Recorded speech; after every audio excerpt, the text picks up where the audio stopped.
Hello everypony, Artelisi Anna here today, or Anna here today with Applejack. And as you can see, I'm going to react to the Nightmare Rider. I'm sorry for that.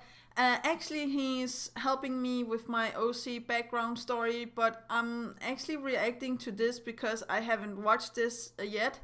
And I am subscribed to him because I've seen other videos of his, but I really wanted to show you guys what he is doing, and I would actually recommend that you go and subscribe, help him, and bell him as well. I forgot to bell him. I'm just going to bell him to 2 seconds. Okay, yeah, and this is Mystic Mind analysis with the Celestia's advice and the plot racing. I'm sorry. I'm just going to watch this. The Celestia's advice. If you haven't watched the episode, go and watch the episode before you see me watch this video, or how to say that. So yeah, but let's just start and see what he has to say or do. Yeah, here we go. 3, 2, 1.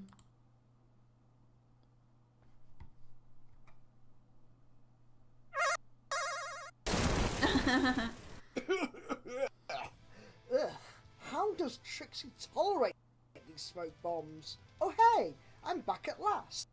And just in time for Season 7 too. Greetings one and all, and welcome to the Mystic Mind Analysis. I am the Nightmare Rider, Major Mind, reminding you, as always, that even a cheeseburger can be deconstructed to its original source. Season 7 of MLP has kicked off with a bit of a break from the traditional opening format, as this time around, we technically don't have a two-part story. Rather, we have two separate stories which influence one another, while still being separate in their own right. As such, I think it'd only be fair to review these episodes individually, instead of as one like previous seasons. After the dramatic and quite frankly epic Season 6 finale that was To Where and Back Again, Celestial Advice opens up immediately after, and though Twilight is forever organised when it comes to friendship lessons, Discord has different ideas, as he always does. With Twilight being Celestia's former protege, history is now repeating itself, with the teacher agonising over their student, in this case, Twilight over Starlight, developing enough to learn about friendship independently.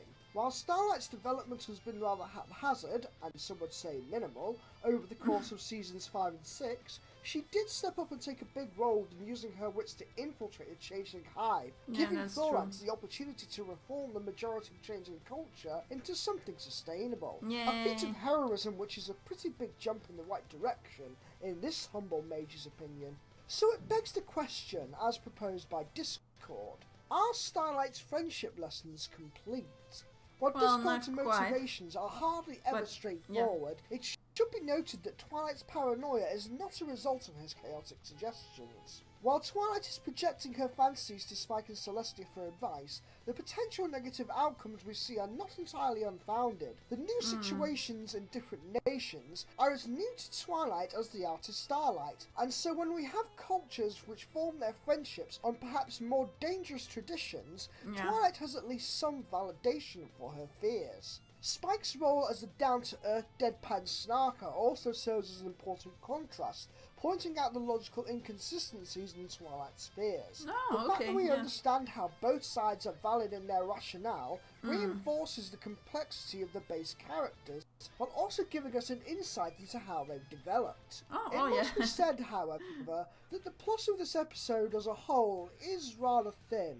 Twilight's fantasies take up a good chunk of the overall runtime, with Celestia's flashbacks stretching out these scenes in order to delay the central point. That's not to say that anything was misplaced, however. After all, though Twilight's character arc isn't as broad as it used to be, she's still getting used to her role as a princess. It's just that this last-minute change of plans also has Starlight feeling a bit shocked, yet we get to see almost none of her reactions. If we had cut down Discord's elongated ramblings, and instead replaced them with more of Starlight's reactions, Twilight could have come up with a compromise akin to the Changeling fantasy, as a means of concluding what was collectively best for both of them. As it stands, that's true. this episode could really have been fleshed out more. Now, what I can say without a doubt is the best aspect of this episode is Celestia's development. Yes. For most of the show's run, she's got a relatively little depth besides being a reflection point for Twilight to compare herself to.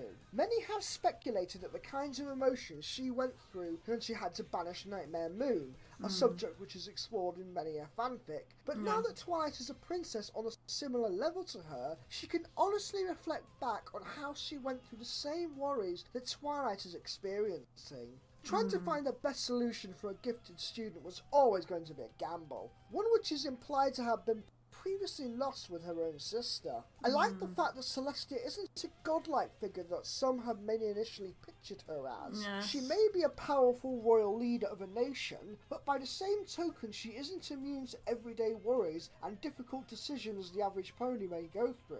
Though ultimately the choice she made was the right one, the fact that she has been in the same horseshoes as Twilight now gives her the perfect moment to guide Twilight, not as a mentor, but as an equal. That's Overall, true. Celestial Advice was more of an interesting episode than an entertaining one. It follows more the slice of life formula than the adventure stories we are used to getting in past seasons, and sets up a new dynamic for Starlight, who still has issues being defined as an individual character beyond her villain status. Yeah, the episode was slow paced and perhaps lacking in the plot department, so this isn't an episode that really entices me back to multiple viewings. But by that same token, it doesn't mean it's a bad episode. No. We can run the season openers. For my money, yes. But it still gives us potential for Starlight to expand on her own lessons in the seasons to come, as well as giving us a glimpse of where she can go from here as an independent learner. I give Celestial Advice an overall grade of a B-.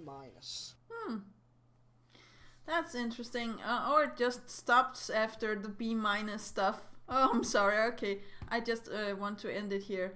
This was very nicely made. I really do feel like he have upped his game actually. For some of the other videos he have done is not this detailed, I think.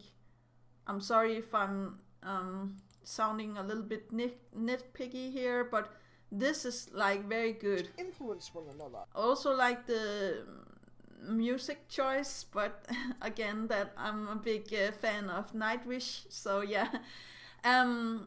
I also had never told you guys, but I really am enjoying his OC because my favorite color is green, so of course.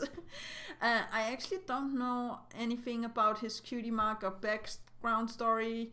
Actually, I think I'm going to look more stuff up, but again, I'm going to tweet this. I know that I'm a little bit late for this, but never mind, tweet it. Google Plus it, everything that is worthwhile, because I feel like this is amazing, and I'm going to write under it that I feel like it was a good one for him to make. And I hope you guys feel as good as me. I'm going to leave a link to the original video in the description down below, and I'm sorry if there was any lagging or hacking in this episode, but my ice cream recorder, I may have to try to find something that can up it, or how to say that, so I'm sorry for that. I really did enjoy his details, as I said, and also like that there was something under the picture sometimes. I'll just show you if it works. Well, there was some, yeah, like this, there was some text. So not only can you hear what he is like saying, but you can also read what he's thinking. And I really do feel like that makes the episode or this review or analysis or what it is a lot better, because then I don't need to actually think. I might admit that I'm listening a lot more to him, right? Because I'm not that good at writing or the written word myself, but reading is no problem for me, so these underlines here is very nicely.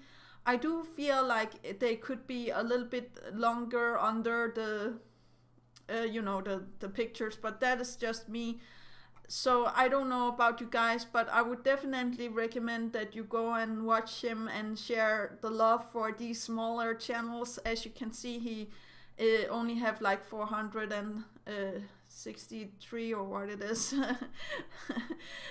Actually, here in Denmark we say like 36. It doesn't make any sense, but yeah, me and numbers. But I don't know what more else to say than go and watch his stuff, and do remember that inspiration is right around the corner. Do remember to take care of yourself and loved ones, and that's actually all. Yeah, okay, bye.